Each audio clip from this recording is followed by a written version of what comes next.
This is episode 1. Welcome to the Whole of You.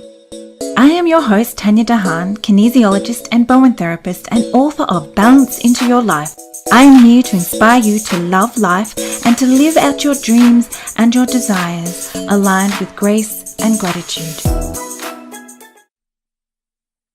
One thing I find with people who are living out their dreams and desires is that they seem to know what their truth is. Living a life in truth can be challenging, but a life on path of your truth is also so much more rewarding and fulfilling.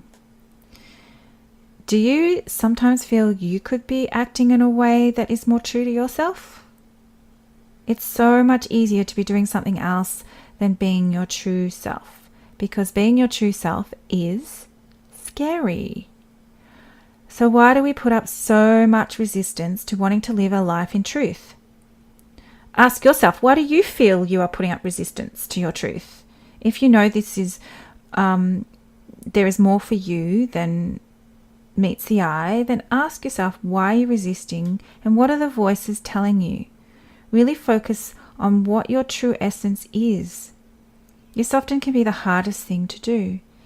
It's the resistance that gets in your way of being your true self. So when you're on your path, then really try to pick up on your truth and try turning it around. So sometimes you can start seeing signs when you're on your path to happiness. Your inner negative committee will make up a million of excuses like I'm not good enough, creativity is not for me, creativity is for creative people, my parents won't like it, my brother won't like it, my sister won't like it. What are your excuses that keeps you away from your truth?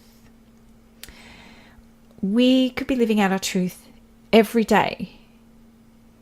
So we often tend to do things that are the safer option. However, this can cause us to feel a sense of emptiness inside. The more you resist, the more it starts bubbling inside of you, just wanting to burst out of you. There's always a price to pay for not being your true self. If you go against your intuition, then there'll always be a price to pay. There will be a little knocking inside of you, and it seems to get louder and louder as the years go by. For me, living my truth is so much more empowering, and it means I get to live authentically. So my life is far from perfect, but it sits so much more harmoniously when I am living out my gifts, my dharma, which is my life's purpose. If you can access your authentic voice, then you are living out your truth.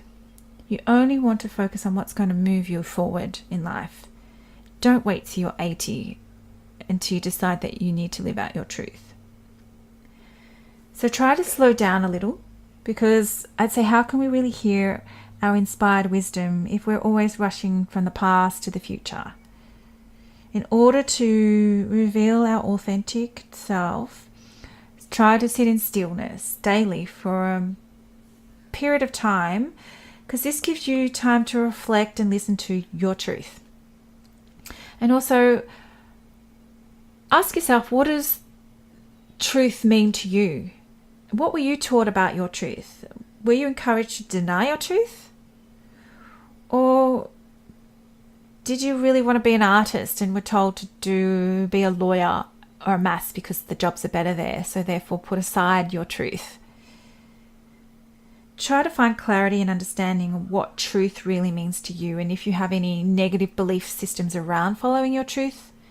Now, I'm not saying give up your day job, but I'm saying if you have a desire and a dream to write songs, then set your alarm 10 minutes earlier each day, take inspired action, and just jot down the song that you want to write. Or are you having a negative belief about writing songs don't make money? It's about having your authentic voice, expressing your authentic truth. So once you really recognize the truth, I'd say the next step is to be able to effectively honor it. Really honor it. It's yours to have, and communicate it. I mean, how does it feel? And how can you support yourself to live out your truth? Do you need some nice journals? Do you need a nice pen? Do you need 10 minutes a day?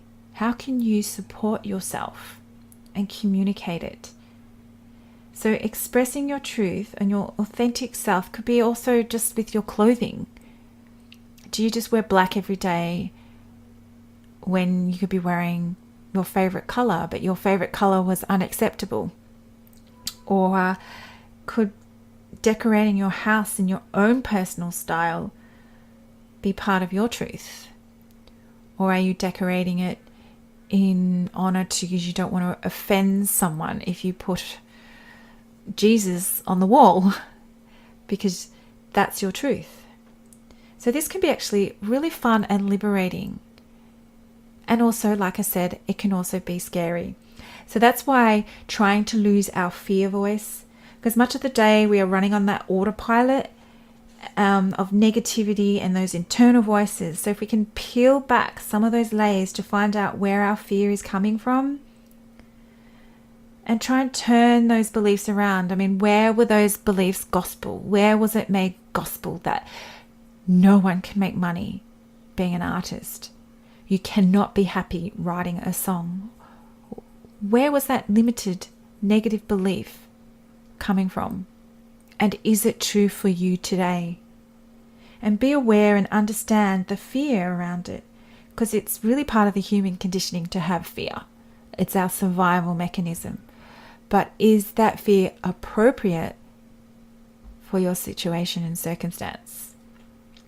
So don't stuff it down, because I believe if we stuff our truth down and we don't embrace our own uniqueness, then we're not doing ourselves a service. We're sabotaging ourselves from moving forward, and we're not giving other people permission to live their truth. So it will always come knocking to you, and the more you ignore it, the more it will keep asking for you to live your truth. And you do feel that sense of sadness for your life when you don't get to live your truth. So I say start today, start to take action, one step, 1 minute, one word, just by simply sort of looking in and shifting a belief. That these beliefs are only programs. We listen to them all day long, and we don't even sometimes question some of these beliefs.